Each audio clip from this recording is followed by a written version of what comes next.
ओडिया संस्कृति में 12 मासरे 13 पर्व तन्मध्यरु 3 दिन व्यापी रज उत्सव। एही रज उत्सव मध्यरे पुरपल्ली रे नियारा परंपरा सप्ताह पूजा कली जुगर साक्षात देवता प्रभु श्री जगन्नाथଙ୍କ मृण्मयी बा दारू मूर्ति गढ़ा जाई गाँ गंडारे पूजार्चना करा जायथाय। केतेक स्थल रे प्रभु श्री जगन्नाथଙ୍କ सहित बड़ भाई बलभद्र एवं भौणी सुभद्राଙ୍କୁ ମଧ୍ୟ पूजार्चना करा जायथाय।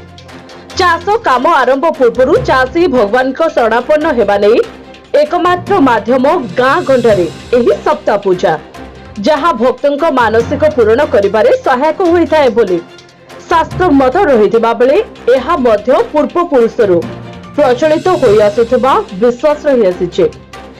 सप्ताह जाक प्रभु जगन्नाथଙ୍କ भागवत परायण श्रवण करी रथ को विचे करंती बोली मध्य शास्त्र मत रहिछि। एही परंपरा केउ आवाहमान कालरू प्रचलित होई आसुछि। हांड धुआ दिन कलश अभिषेक कराजिबा सहित विग्रह पूजा आरंभ होइथाय।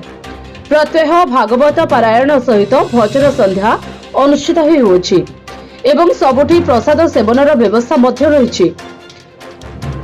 भद्रक जिला तिहिड़ी ब्लॉक सिंदोड़ पंचायत अधीन इंदिरा नायक साहिरे 1975 मसीहारू एही परंपरा प्रचलित होई आसुछि।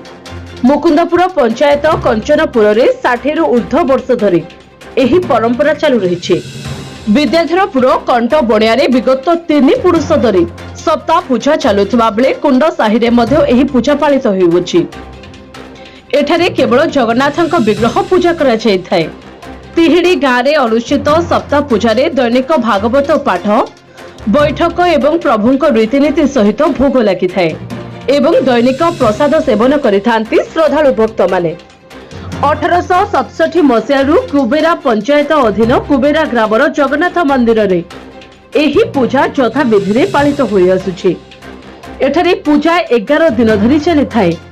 एही पीठर बहुत महात्म्य रहिछि। एही पीठर बहु महात्म्य रहिछि।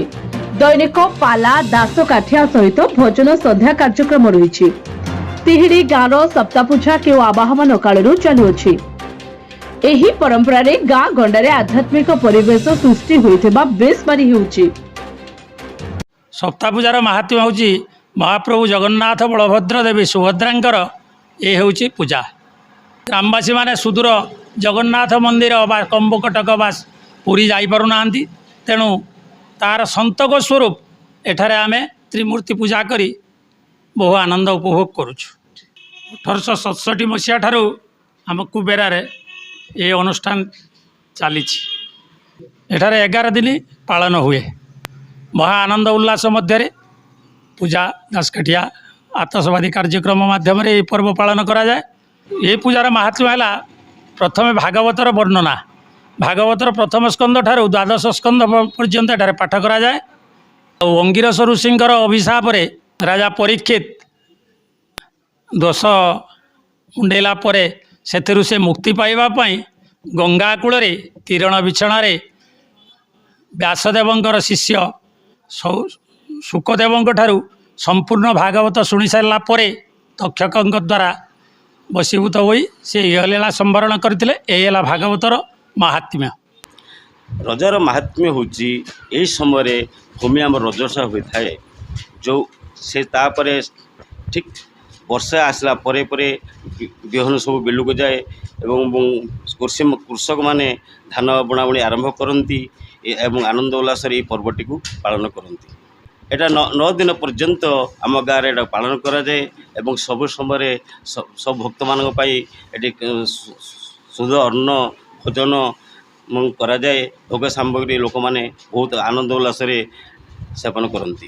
एटा पूजक अक्षय कुमार त्रिपाठी।